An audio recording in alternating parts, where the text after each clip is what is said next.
The illusion of financial safety. Why emergency funds can actually keep people stuck longer. You've got $8,000 sitting in your savings account earning maybe 0.5% interest. You also have $12,000 in credit card debt at 23% APR. Every month, you pay $300 toward that debt while your savings just sits there, untouched, because that's your emergency fund, and every piece of financial advice you've ever heard says you need 3 to 6 months of expenses saved before you do anything else. So you're paying $230 a month in credit card interest while earning $3 a month on your savings. You're losing $227 every single month because you're following the rules. And here's the thing, nobody tells you that emergency fund isn't keeping you safe. It's keeping you stuck. My name is Win, and I spend way too much time thinking about why so much conventional financial advice is actually making people poorer. If you're someone who has been told you need to build up 6 months of expenses before paying off debt, before investing, before making any career moves, and you've been dutifully saving while watching your financial situation barely improve year after year, make sure to hit that subscribe button and give this video a thumbs up if this helps you out. Because today we're talking about something that's going to make some personal finance experts really mad: the emergency fund trap. And I'm going to show you why the way most people approach emergency savings is actually one of the biggest obstacles to building real wealth. Look, I need to be really clear about something up front. You need emergency savings. Having zero buffer between you and financial disaster is genuinely dangerous. I'm not saying don't have savings, but here's what I'm saying. The traditional advice: build 3 to 6 months of expenses, keep it in a savings account, earning nothing, and don't touch it until you have a real emergency. This advice is costing people hundreds of thousands of dollars over their lifetime. And worse, it's giving people a false sense of security that actually prevents them from making the moves that would truly improve their financial situation. Let me show you what I mean with real numbers, because this is where most people's logic completely falls apart. Meet Sarah. She's 28, makes $55,000 a year, and has done everything right according to traditional financial advice. She's got $15,000 in her emergency fund, exactly 6 months of her expenses. She's proud of this. It took her 4 years to save it up. Every month, she puts $300 into that savings account. She also has $18,000 in student loans at 6.8%, $7,500 in credit card debt at 21%, zero in retirement accounts because she's focusing on savings first. Here's the thing. Sarah thinks she's being responsible. She thinks that $15,000 makes her safe. But let me show you what that safety is actually costing her. Her student loans are costing her $1,224 in interest per year. Her credit card debt is costing her $1,575 in interest per year. That's $2,799 per year in interest alone, money that's just evaporating. Meanwhile, her $15,000 emergency fund in a traditional savings account earning 0.5% interest is making her $75 per year, if she's lucky. So she's paying $2,999 and earning $78. That's a net loss of $2,924 every single year. And she's been doing this for 4 years while building that emergency fund. That's nearly $11,000 in interest she's paid unnecessarily. Now you might be thinking, but what if she has an emergency? She needs that money available. Okay, great question. Let's talk about what actually constitutes an emergency and how often they actually happen. A study from the Federal Reserve found that the median unplanned expense in a given year for American households is about $1,200, not $15,000, not even close. Most emergencies are things like car repairs, medical copays, or fixing a broken appliance. So why is Sarah sitting on $15,000 when the average emergency costs $1,200? Here's what she could do instead. Keep $3,000 in her savings account. That covers the vast majority of actual emergencies with room to spare. Take the other $12,000 and pay off that credit card debt completely and knock out $4,500 of her student loans. Let me show you what that looks like. Current situation. Paying $2,199 year in interest. Emergency fund. $15,000 earning $75 year. Net loss. $2,924 year. Alternative situation. Emergency fund. $3,000 earning 15 year. Or credit card debt gone. Was costing $1,575 year. Student loans down to $13,500. Saving $306 year in interest. Now paying only $918 year in interest. Net loss $903 year. By reducing her emergency fund, she's saving $1,821 every single year. That's $1,821 she can now put toward the rest of her debt or into retirement or into building actual wealth. But here's where this gets really interesting. Over 10 years, that difference compounds dramatically. If Sarah keeps her strategy, she'll pay about $27,000 in interest over the next decade while her savings grows to maybe $16,000. If she switches strategies, she'll be completely debt-free in about 4 years. Then she can take that $300 monthly payment she was making on debt and actually start building wealth. If she invests that $300 a month for the remaining 6 years at an average 8% return, she'll have about $28,000 in an investment by year 10. Same monthly behavior, same $300 payment, but one strategy leaves her with $16,000 in savings and lingering debt. The other leaves her debt-free with $28,000 in an investment and a $3,000 emergency fund. That's a $12,000 difference from making one decision differently. But the math isn't even the most important part of this. The real issue is what that oversized emergency fund is doing to your psychology and your decision making. Here's what most people don't realize. Emergency funds can become a security blanket that keeps you from taking the calculated risks that actually improve your financial situation. I see this constantly. People who stay in jobs they hate because I need to build my emergency fund first before I can look for something better. People who won't start a side business because what if I need that money for an emergency? People who won't invest anything because their emergency fund is only at 4 months instead of 6. There's this concept in psychology called loss aversion. Basically, humans are wired to feel the pain of losing something about twice as intensely as the pleasure of gaining something. This is why people hold on to that emergency fund like their life depends on it. The fear of not having it is overwhelming, even when keeping it is actively making them poorer. A study from the Journal of Consumer Research found that people with psychological safety buffers, which is exactly what an emergency fund is, were actually less likely to make career changes or pursue opportunities that could improve their income. They felt safe enough that they didn't feel urgency to improve their situation, but not wealthy enough to actually build wealth. Think about that. The emergency fund is keeping you comfortable enough that you don't make changes, but broke enough that you stay stuck. And here's the other thing. That emergency fund gives you an illusion of control. You think, if something bad happens, I have 6 months. But look, if something truly catastrophic happens, you lose your job, you get seriously injured, you have a major health crisis, 6 months of expenses isn't going to save you. You need insurance for actual catastrophes, you need income, you need skills and networks and opportunities. What you don't need is $20,000 sitting in an account earning nothing while you pay 20% interest on debt. Let me tell you about Marcus. Marcus is 35.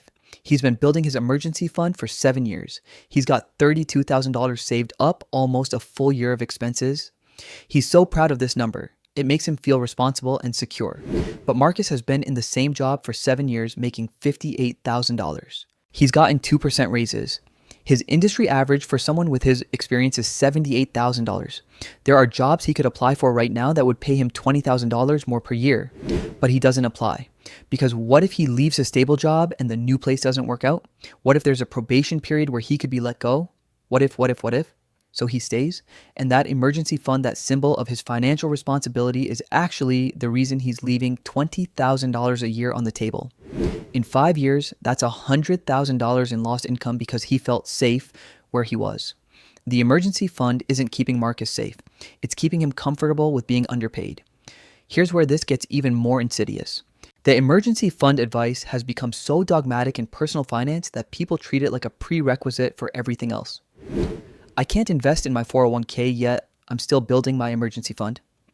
I can't pay extra on my student loans. I need to get to 6 months of expenses first. I can't take that certification course that would help my career. I'm only at $4,000 in savings. This is backwards. This is completely backwards. If your employer offers a 401k match, that's literally free money. If they match up to 5% and you're not contributing, you're giving up a 100% return on that money. No emergency fund on earth is going to earn you 100% returns. If you've got high interest debt, paying that off is an emergency. It's an emergency that's happening right now. Every single month, draining your wealth slowly and systematically. Waiting until you have $15,000 saved before you address a 24% interest rate is financial malpractice. Let me show you this another way. Let's say you have a choice. Option A, spend 3 years building a $12,000 emergency fund while paying $250 a month in interest on various debts. At the end, you have $12,000 in savings and still have all your debt. Option B, keep $2,000 for emergencies and use the rest to aggressively pay down debt. At the end of 3 years, you have $2,000 in savings and you're debt free. Now you can use all that money you were spending on interest to actually build wealth. Option A feels safer. Option A is what conventional advice tells you to do, but option B leaves you in a dramatically better financial position. And here's the thing that nobody talks about. If you actually have an emergency during those 3 years, you can put it on a credit card. I know, that sounds insane. When you just spent a whole video telling us credit cards are a trap. But think about it rationally. If you have a $2,500 emergency in year 2, in option A, you take it from your emergency fund, so now you're down to $8,000 saved instead of $9,500 and you still have all your debt. In option B, you put the $2,500 on a credit card. You're still paying off debt, but now you have one more debt to tackle.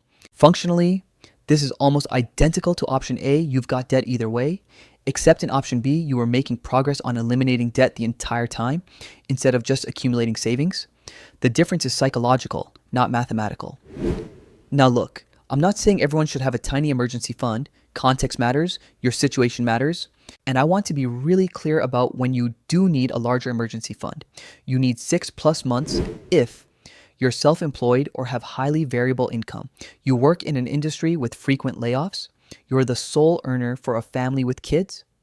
You have health issues that could affect your ability to work. You're actively looking to make a major career transition. In these situations, the larger emergency fund isn't about avoiding calculated risks. It's genuine protection against realistic threats.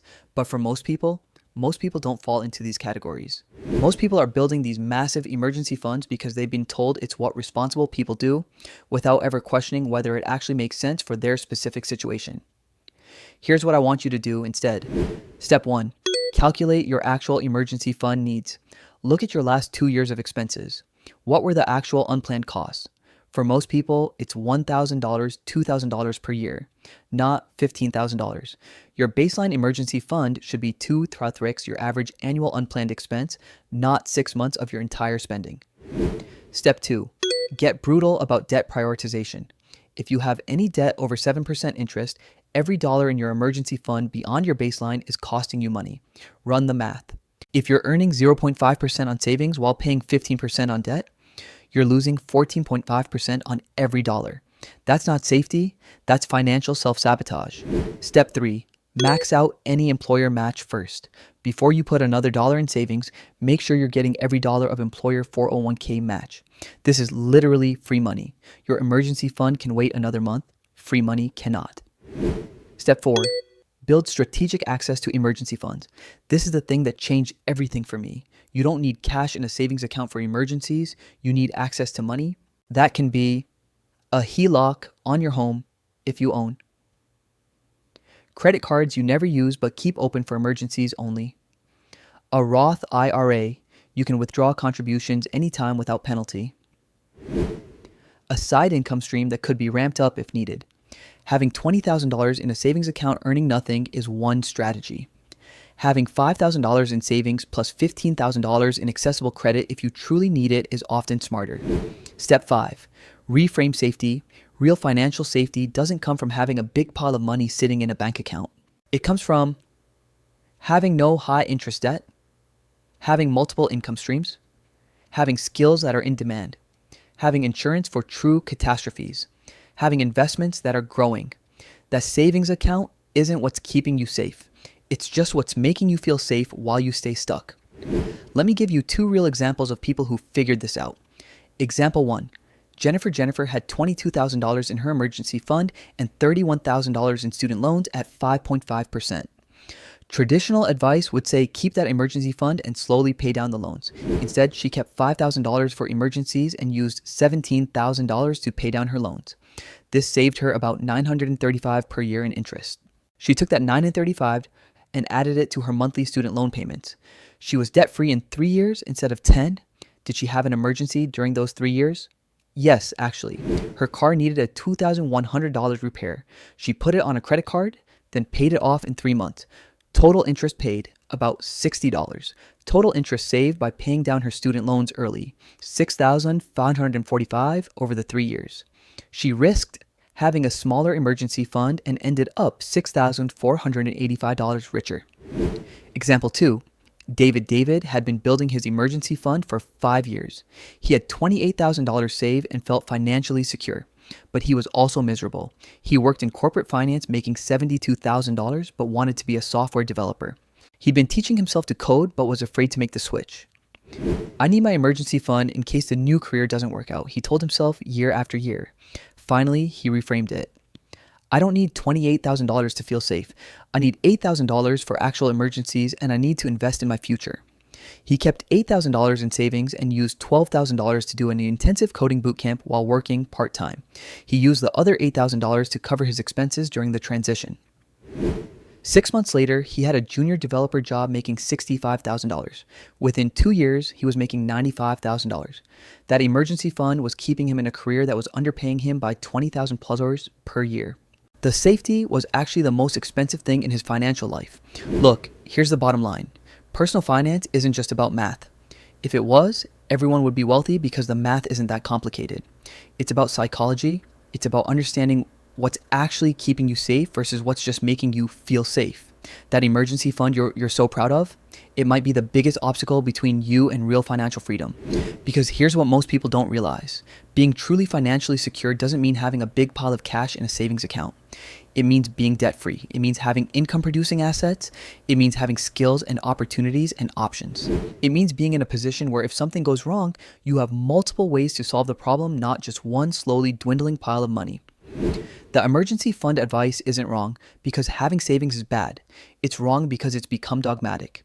People are following the rule of 6 months without ever asking if that rule makes sense for their specific situation.